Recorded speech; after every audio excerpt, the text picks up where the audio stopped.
तुम्हाला आणि मला या उन्हाच्या आगीत महागाईचा भडका होत असताना गरिबीची चटके सहन करावी लागत आहे. त्यातच सरकार देत असलेले 1500 रुपये पण वेळेवर देत नाही.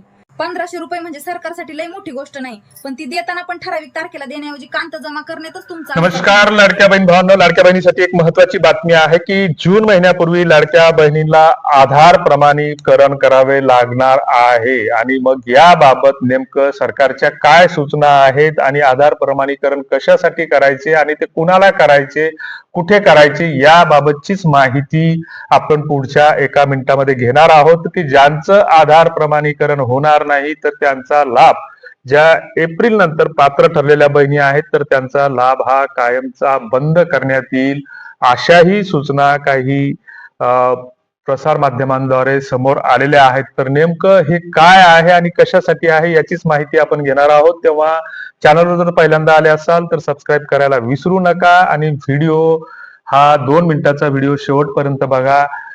लाडकी बहीण योजना जी महाराष्ट्रामध्ये सुरू आहे तर आतापर्यंत 22 हप्त्यापर्यंत लाडक्या बहिणींना या हप्त्यांचं वितरण झालेलं आहे. मात्र अशातच सगळ्याच बहिणींना सरसकट 22 हप्ते मिळाले असतील असं नाही, तर काहींचे हप्ते हे मिळालेले नाहीत. काही बहिणींना, काहींना 16वा 17वा हप्ता मिळाला नाही, तर काहींना 19वा 20वा हप्ता मिळाला नाही, त्याच्यानंतरचा मिळाला. काहींना 1,500 मिळाले मार्च एप्रिलच्या हप्त्यामध्ये, तर काहींना 3,000 रुपये मिळाले.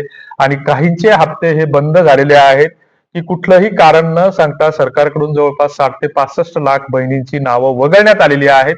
आणि जवळपास 1,80,00,000च्या आसपास महिला भगिनी ह्या 30 एप्रिल नंतर केवायसीच्या नंतर पात्र ठरलेल्या आहेत.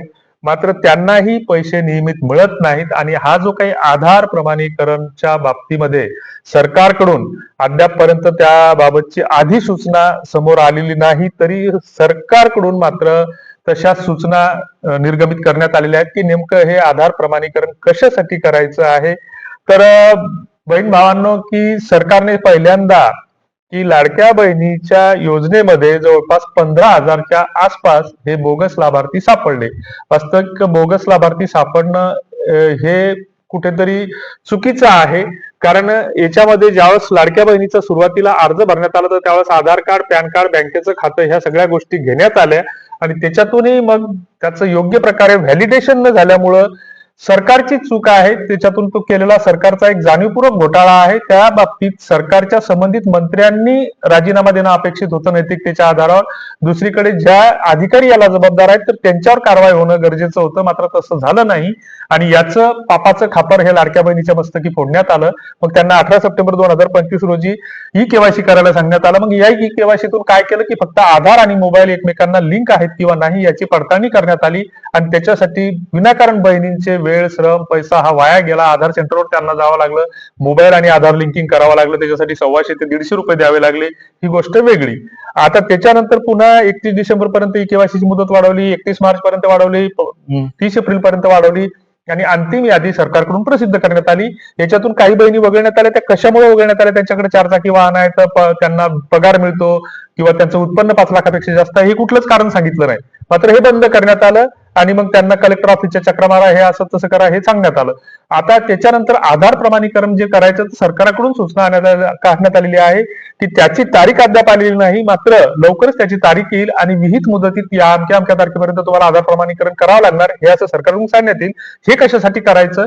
तर ज्या लाडक्या बहिणी 1,80,00,000च्या आसपास या योजनेसाठी पात्र आहेत तर त्यांना दरवर्षी आधार प्रमाणीकरण करावं लागणार.